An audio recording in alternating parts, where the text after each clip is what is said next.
Good morning, everyone. Welcome to another live broadcast from the Story River Zen Center. Who do we have this morning so far? Nancy, Risa, Tree, and Matt. Good morning to you. Glad you could join us. Hope you're well.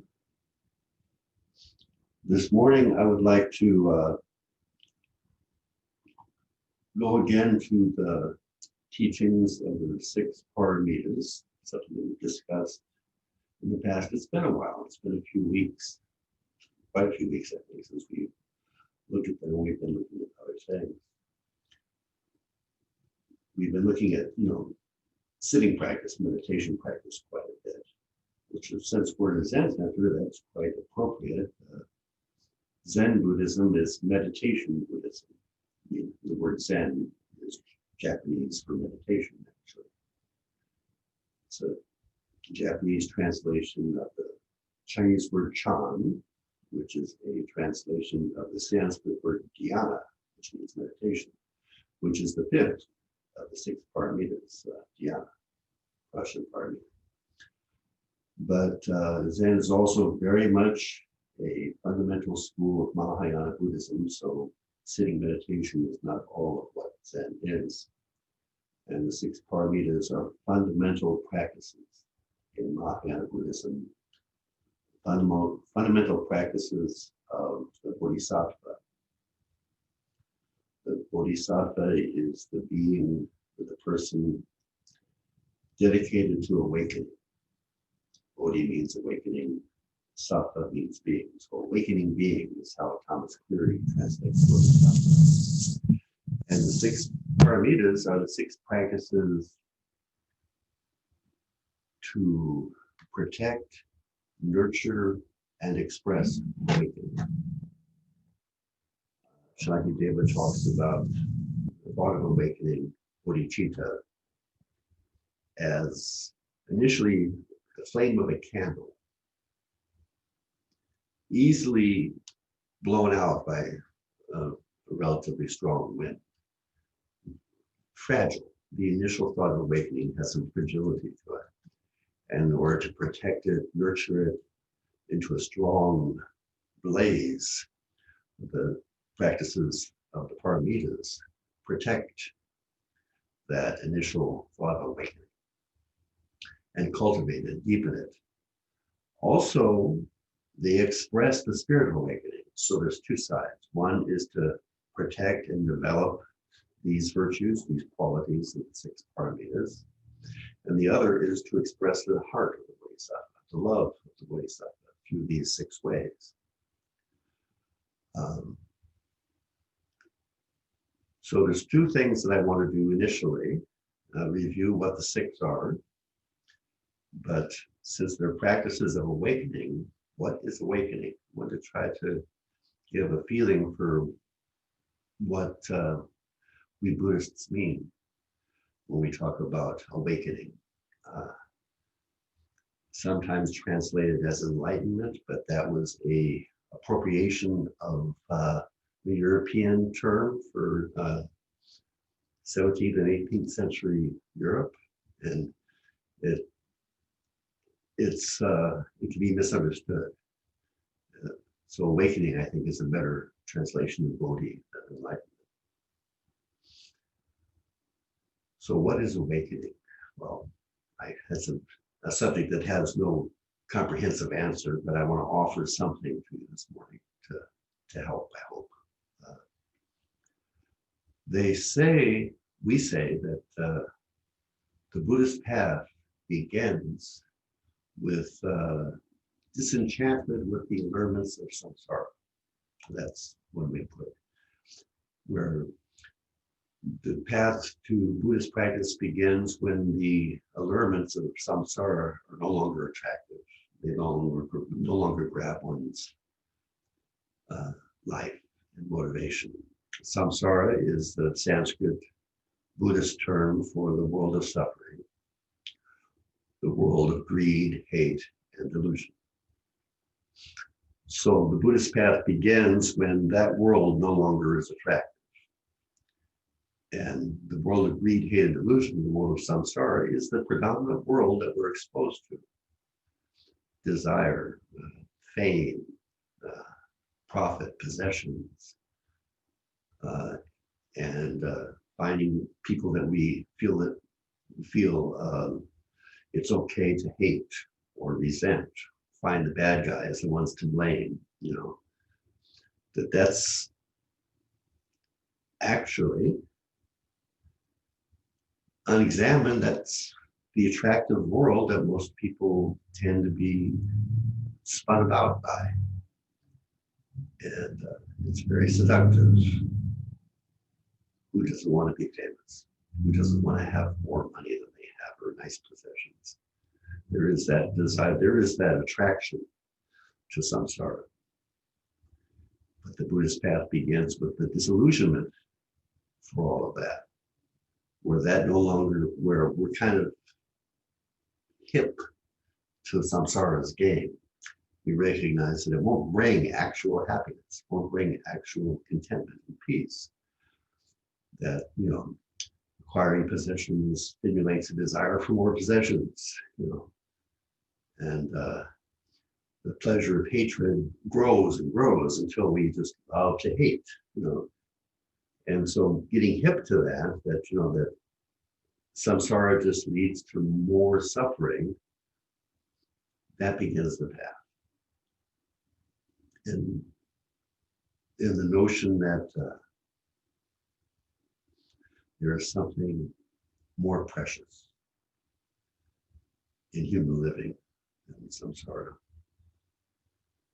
that kindness, empathy, compassion is far, far more precious than all the allurements of samsara. That begins the path. And the expansion, cultivation of kindness, empathy, and compassion, and the expansion of those is a more satisfying reason for being than the allurements of samsara.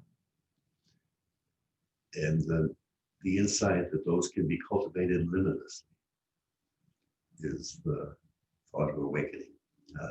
The Metta Sutta has this sentence. The Metta Sutta, metta means loving kindness. It's an early Buddhist sutra and meditation instruction on cultivating loving kindness. And it has this phrase in it. Even as a mother, at the risk of her life, watches over and protects her only child, so with a boundless heart should one cherish all living beings, she's suffusing love over the entire world, above, below, and all around without limit. I'll say that again. Even as a mother, the mother's love, the mother's heart watches over and protects her only child. So with a boundless heart, one should cherish all living beings, suffusing love over the entire world, above, below, and all around without limit. So that's the heart of awakening, the heart that believes or comprehends or aspires to cultivate this boundless heart of love and compassion towards all living beings. That is one working definition of awakening. There could be many others. Awakening itself can't be pinned down to one definition, but that could be a good working definition of awakening. Cultivating kindness, cultivating love, compassion, empathy, without limit. And that notion of limitlessness is very important, which I hope to get into this morning. So that I offer as the working definition of awakening. And the 6 paramitas are the 6 practices to protect, cultivate, and express this heart of kindness, love, and compassion. Now, what are the six? Let's review the six. First one is Dana, Prajna, Paramita, which is the perfection of giving. Shila, Prajna, Paramita, the perfection of ethics, ethical discipline. Kshanti, Prajna, Paramita, the perfection of patience. Virya, Prajna, Paramita, the perfection of effort, heroic enthusiasm. There's various ways of translating Virya. Dhyana, Prajna, Paramita, the perfection of meditation or concentration. And Prajna, Paramita, the perfection of wisdom. So those are the six. And we've talked about a few of them before. And a review about the meaning of the term Prajna, Paramita. Prajna means wisdom. And each one is called, like Dana, Prajna, Paramita. It's the wisdom of the perfection of giving. Paramita etymologically means to cross over from samsara to nirvana, to reach the other shore.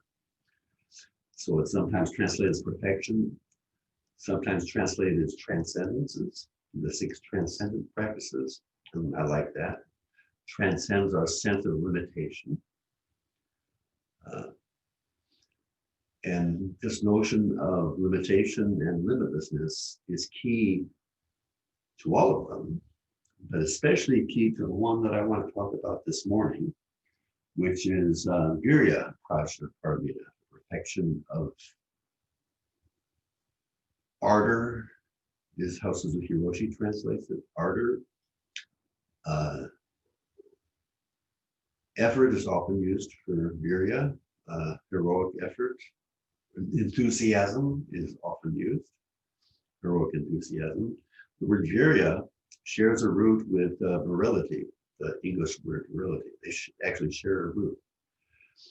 And so enthusiasm, ardor, all of those are implied in Virya, Prajna, Paramita. The making of effort, the summoning of one's life energy, is, I think, a way to think of it.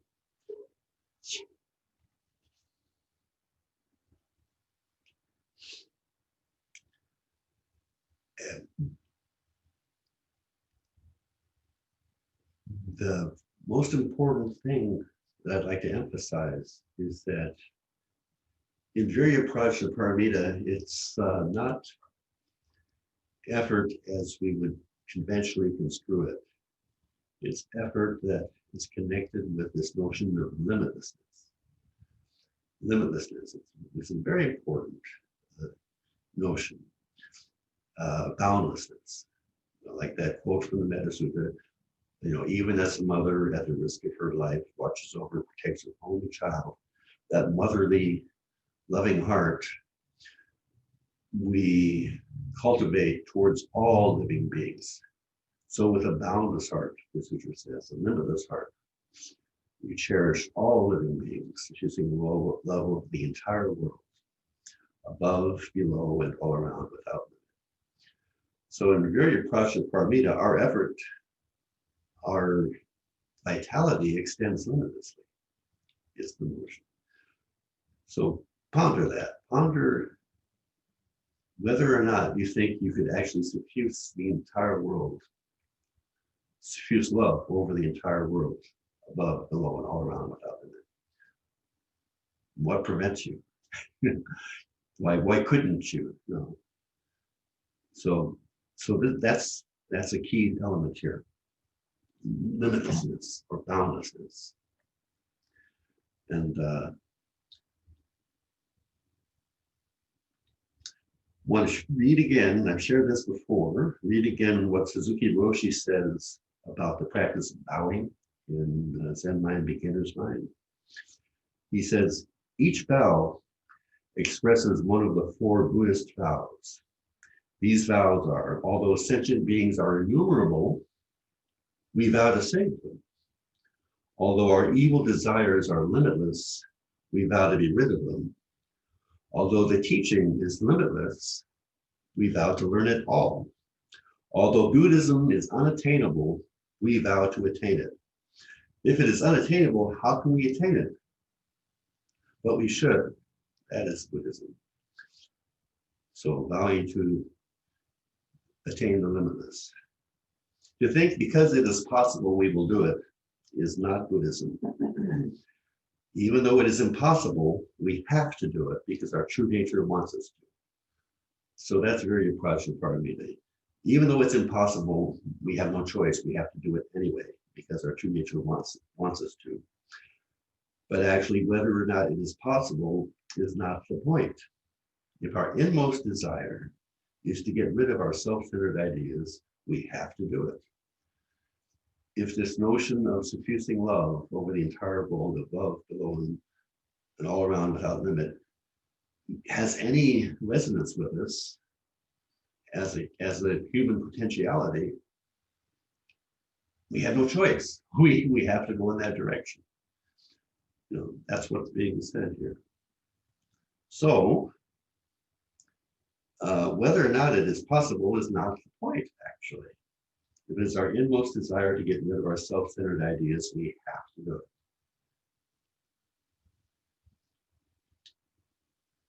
When we make this effort, Virya, when we make this effort of doing the impossible, suffusing love over the entire world, our inmost desire is appeased and nirvana is there. Now, this last sentence is really intriguing. I've spent decades pondering this. Before you determine to do it, you have difficulty. But once you start to do it, you have none. Before you determine to do it,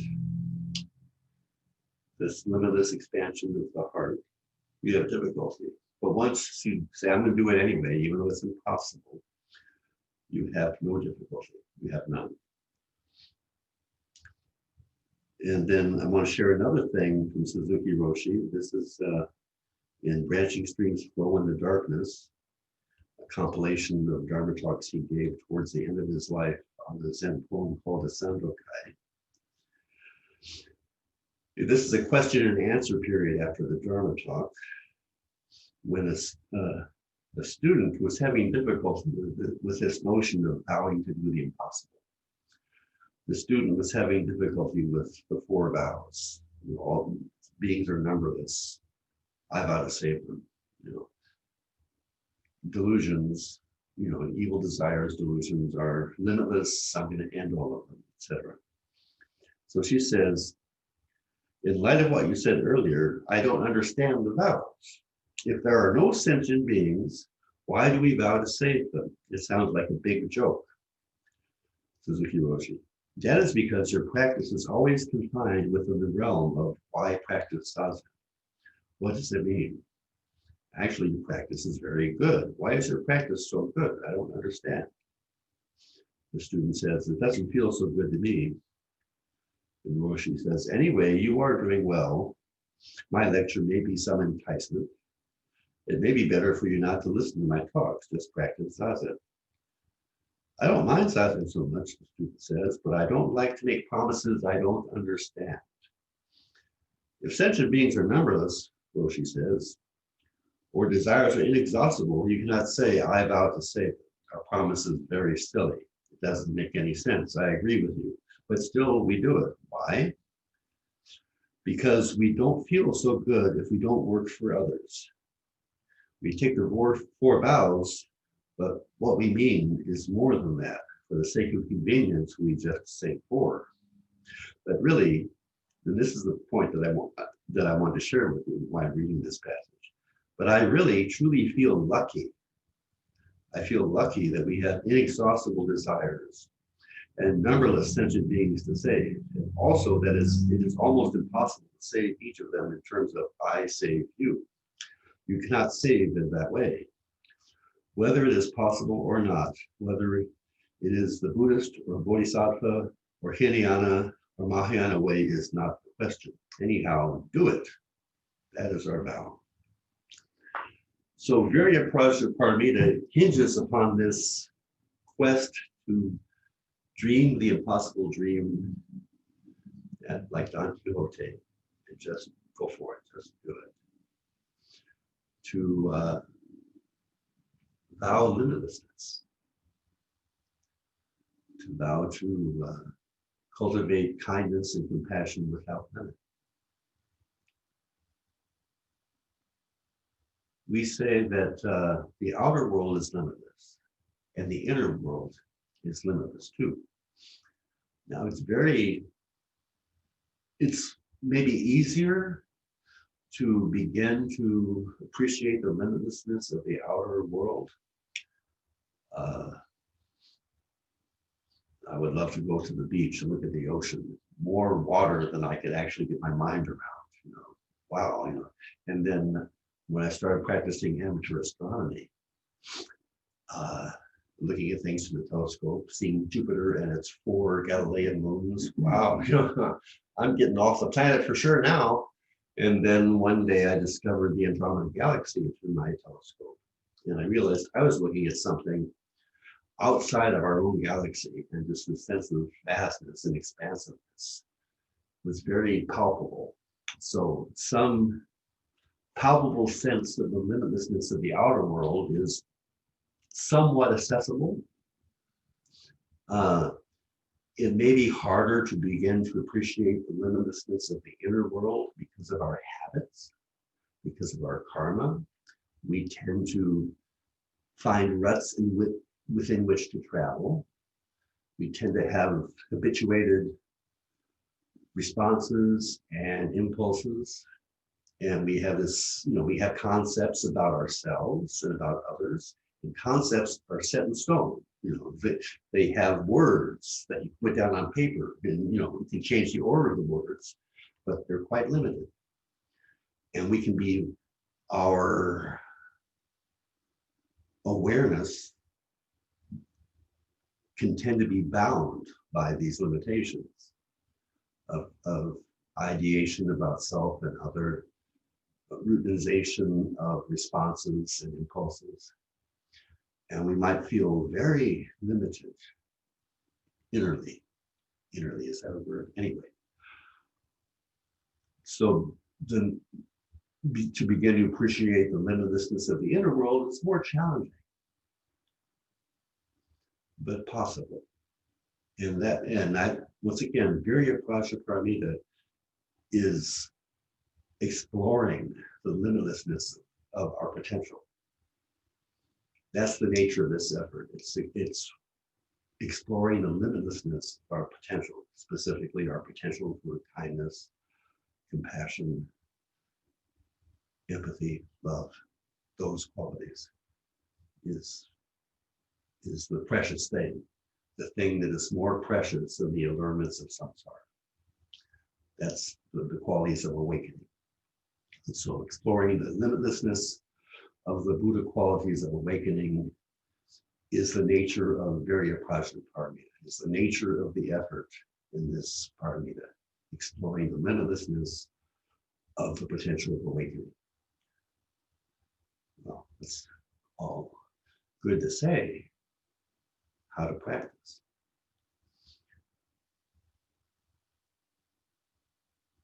Starting with the body scan, I always like to say and emphasize that there's no limit to how relaxed you can become.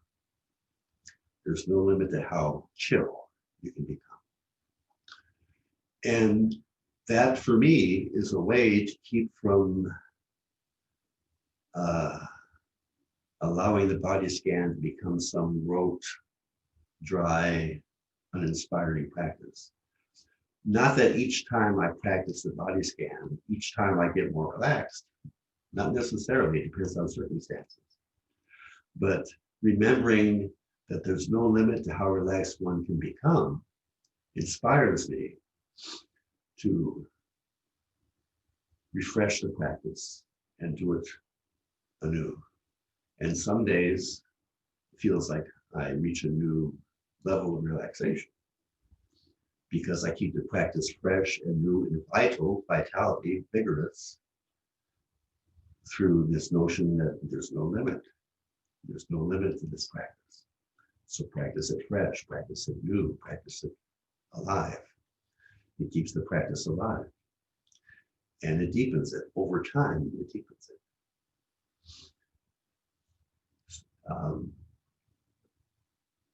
In my work at the nursing home, my prime directive, if you will, is kindness. That I'm there to extend kindness. I keep it simple. I just say, just be kind. And remember that there's no limit to how kind you can be. And I go to work and I have that directive, that intention in mind. And sometimes I get irritated. And sometimes I get impatient. And I see this limitation. And I remember that just beyond this limitation is the limitlessness of kindness. And I'm patient with myself. I practice Kshanti, Prajna, Paramita, patient with the fact that I'm encountering my limitation. But there's more to my life. There's more to this moment than the limitation that I'm now facing. And at some point that irritation, that impatience subsides. And I may find myself opening up into a new vista of kindness that I hadn't seen or felt before.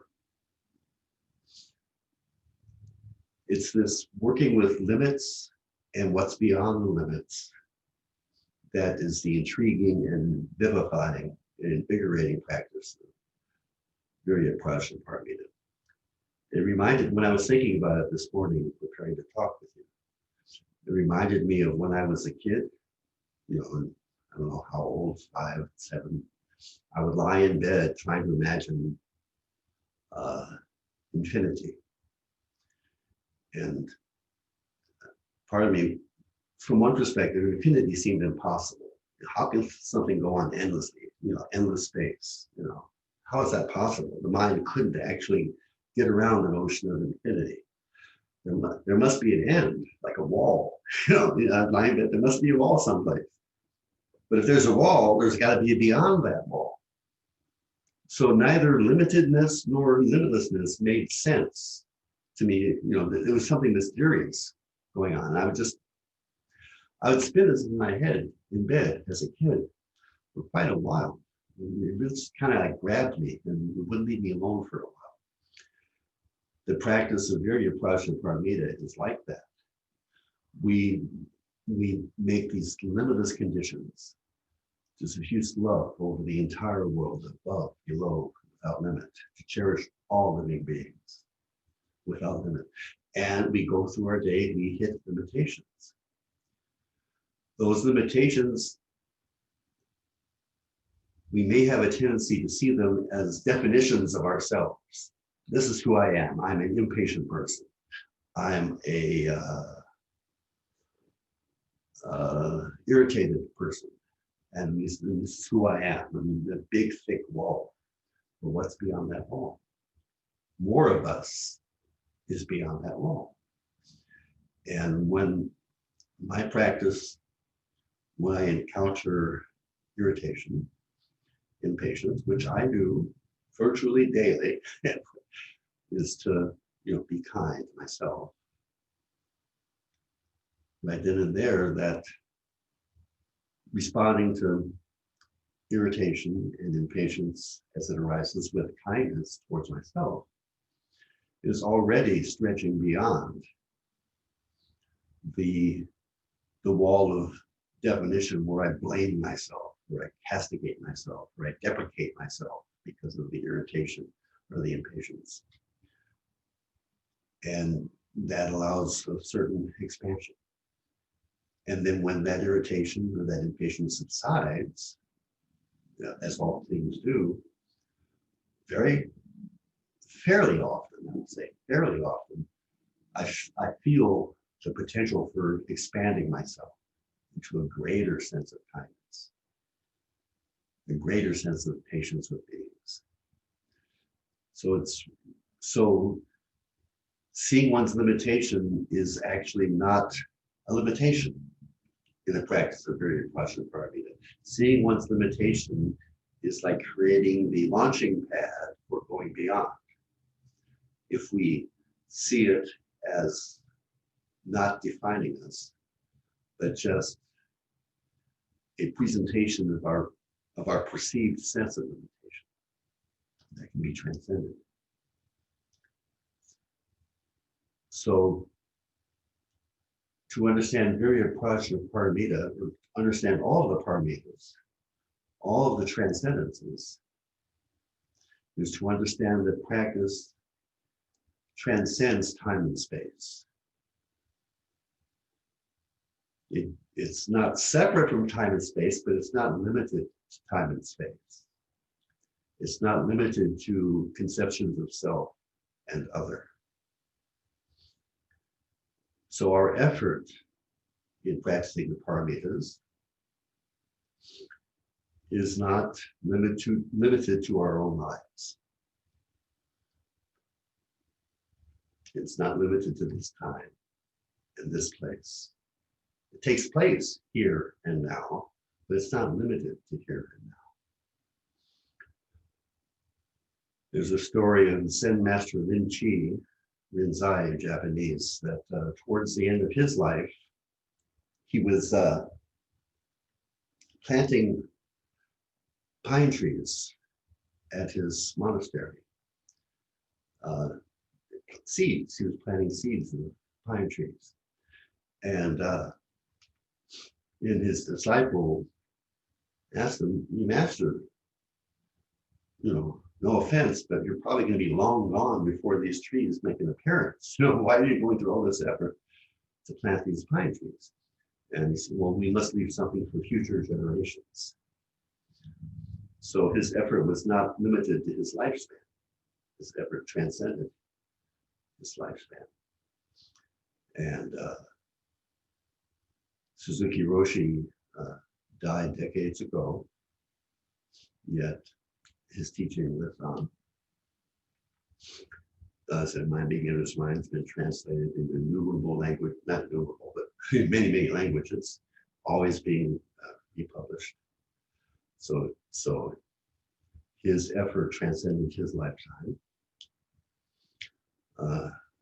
So many people that we rely upon for inspiration and emotional support have left us. Martin Luther King, Gandhi, Nelson Mandela. Many people that we may revere, they're not here anymore, but their effort nonetheless reaches us here and now. I think it'd be a really good idea to try to bring this notion home to yourself, that one's effort in one's life transcends one's life. This is understanding the limitlessness temporally of the practice of the Paramitas, that our kindness right here, right now, may have ripples far into the future that we can't see. And to take that home and own that our effort is not bound by our lifespan. If we're sucked into samsara, our effort is very much bound into this precious self is going to perish. And we're freaking out because it's going to perish, and we're trying to get as much as we can before we're gone, because then maybe we'll win, and it's a very tightly bound thing. But in the practice of the Paramitas, our effort is limitless. And its reaches, its implications, its efficaciousness is limitless. The kindness, the love that we manifest in this moment transcends this moment. Own that, take that in.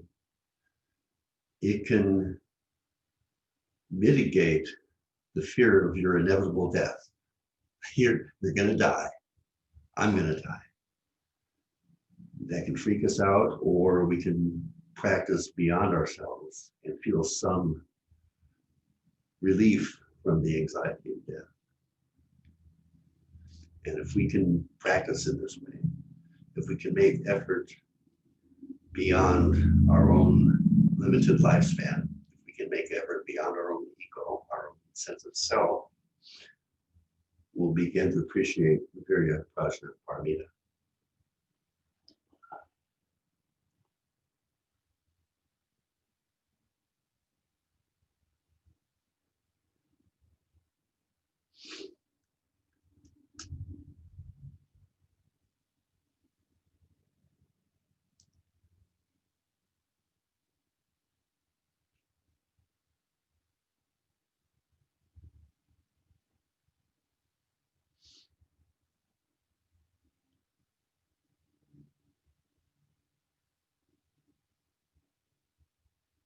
So,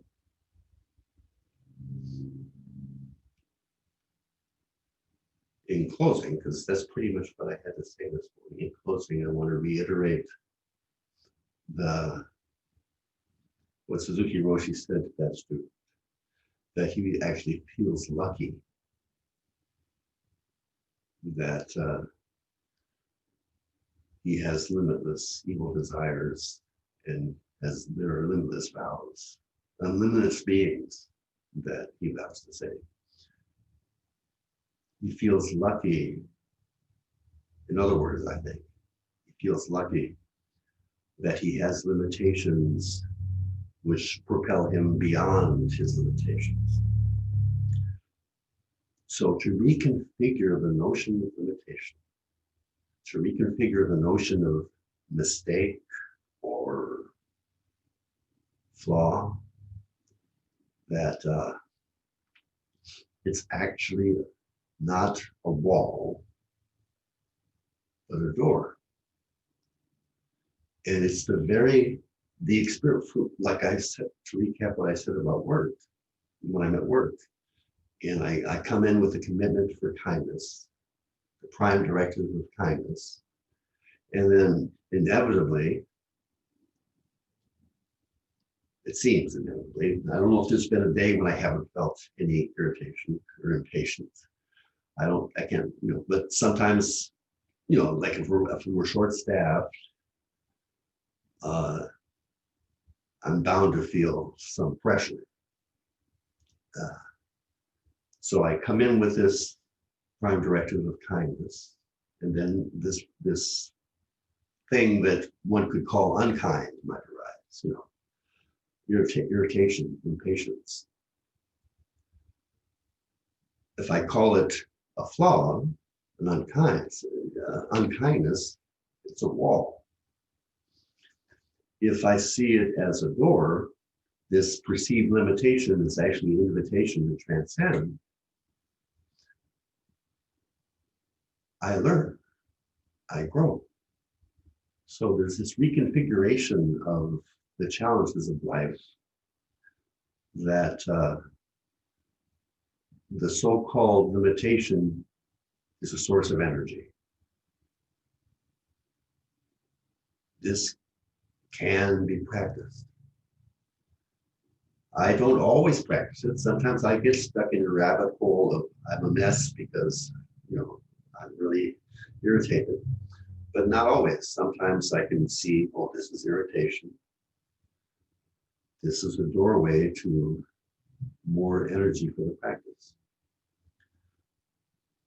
So this word limitlessness that I've deliberately been using a lot, boundlessness, I'm using it a lot because I feel it's key to a lot of the practice of paramitas, especially very Prajna paramita. But it's just words unless you come to that point of seeing a limitation and reconfiguring it, and stepping, to go to the other shore of more capacity, more energy. When you can confront the klesha, the afflicted mental state, and acknowledge it, practice patience, practice generosity towards oneself, and see its impermanence, see its non-self nature, and see it as a reminder of one's prime directive, of one's vow, of one's intention on the path of awakening. And its function as a reminder becomes a source of energy. That's the take home to where all this talk about limitlessness and boundlessness might actually begin to make some sense. How we confront our perceived limitations. If we can do some sort of jujitsu move, aikido move, we take that energy of the irritation, we take that energy as fuel for the path, rather than a defining self-limitation of how bad we suck. Reconfiguring that encounter with the klesha as an exploration of limitlessness. That's my presentation this morning on Virya, Prajna, Paramita.